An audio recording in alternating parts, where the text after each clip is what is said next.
किसी भी स्थिति से गुजरने के कई तरीके हैं। महाभारत में बहुत अच्छे से बताया गया है अलग अलग इंसान एक ही परिस्थिति से कैसे गुजरते हैं। कृष्ण जिस चीज से गुजर रहे हैं उनके आसपास के लोग भी छोटे पैमाने पर लगभग उन्हीं चीजों से गुजर रहे हैं। बाकी लोग कैसे गुजरते हैं और वे कैसे गुजरते हैं, अलग अलग लोग कैसे गुजरते हैं, स्थितियां वही हैं। महाभारत ये चीज बहुत अच्छे से समझाता है कि कैसे चेतना के विभिन्न स्तरों पर लोग एक ही परिस्थिति से किस तरह से गुजरते हैं। जब कोई समस्या होती है, मान लीजिए आप यात्रा कर रहे हैं या ऑफिस में हैं, कुछ समस्या पैदा हुई, यदि 10 लोग हैं तो ये 10 लोग इस छोटी सी समस्या का अनुभव कैसे करते हैं? एक व्यक्ति अपने बाल खींचेगा और भड़क उठेगा, कोई किसी और पर झपटेगा, कोई अपना सिर पीटेगा, कोई व्यक्ति ये देखेगा कि वो क्या कर सकता है। क्या आपने ये देखा है? स्थिति एक ही है। तो बुनियादी तौर पर यही महाभारत है। उसमें सभी प्रकार के लोग हैं, अच्छे लोग, बुरे लोग, बहुत बुरे, बिल्कुल धार्मिक, हर तरह के लोग। अगर आप ध्यान दें तो हर तरह के इंसान जो आप किसी भी समाज में पा सकते हैं वे सभी महाभारत में हैं। हर तरह के लोग, लालची, बिल्कुल निस्वार्थ, डरपोक, बहादुर योद्धा, कायर, हर तरह के लोग। Every kind are there.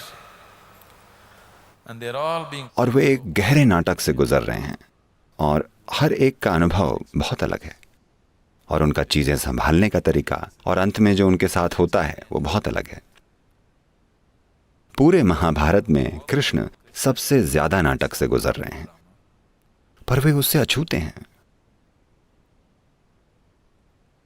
क्योंकि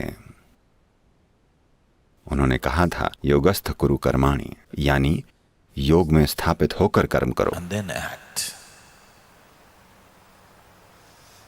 अगर आप योग में खुद को स्थापित किए बिना काम करेंगे तो आपके काम आपको उलझा देंगे, काम चाहे जो भी हो।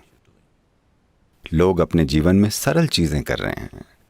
आखिरकार ज्यादातर लोग, दुनिया में 95% लोग जो कुछ भी करते हैं वो सिर्फ जीवन चलाने के लिए पैसा कमाना, बच्चे पैदा करना, बच्चों की परवरिश, बस ये छोटा सा नाटक जो उन्होंने चुना है, Picked up for themselves.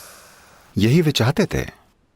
एक छोटा सा व्यवसाय या नौकरी, एक घर, पत्नी, बच्चे, पति, बस यही।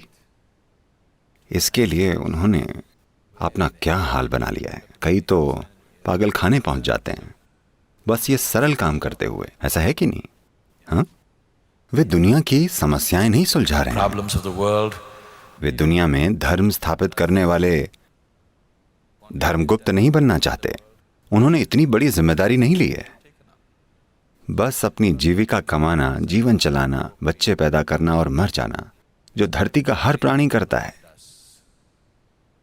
बस वही करते हुए उनकी क्या हालत हो गई है। कितने लोग पागल हो गए हैं, Total nuts. कितने आधे पागल हो गए हैं। हाँ, कई लोग हैं, है ना? सरल जीवन प्रक्रिया बहुत बड़ी परेशानी बन गई है। Simple life process. ऐसा होना जरूरी नहीं है, पर दुर्भाग्य से कई लोगों के साथ ऐसा हो रहा है, सिर्फ इसलिए कि उनके जीवन में कोई खेल भावना नहीं है। Playfulness in their way of existence. उनके जीवन के तरीके में प्लेफुलनेस नहीं है। वो इतने गंभीर हो गए हैं। अब ये दो बातें उल्टी लगती हैं। एक स्तर पर तीव्र जोश और भक्ति की बातें, दूसरे स्तर पर हंसना खेलना। यही तो बात है। जुनून तभी कहलाता है जब आप जल उठें। आधे अधूरे मन से आप उसे जान नहीं पाएंगे। आप बस परेशान होंगे, आप उसका फायदा नहीं जान पाएंगे, लाभ नहीं उठा पाएंगे। जब आप वाकई जलेंगे, सिर्फ तभी आप जान पाएंगे अगर आप भक्ति मार्ग पर चलना चाहें और खुद को बचाना भी चाहें तो ये काम नहीं करता।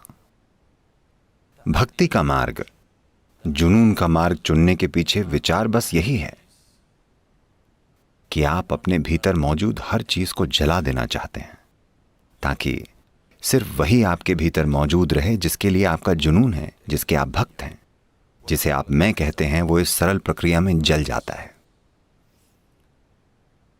ये एक विचारशील मन को यह खुद पर अत्याचार लगता है, पर जब तक आप अपनी सीमाओं को जला देने के लिए तैयार नहीं होते, आपके भीतर नई संभावनाएं नहीं जगती। नई संभावनाएं आपको वाकई तभी छुएंगी जब आप जल उठेंगे।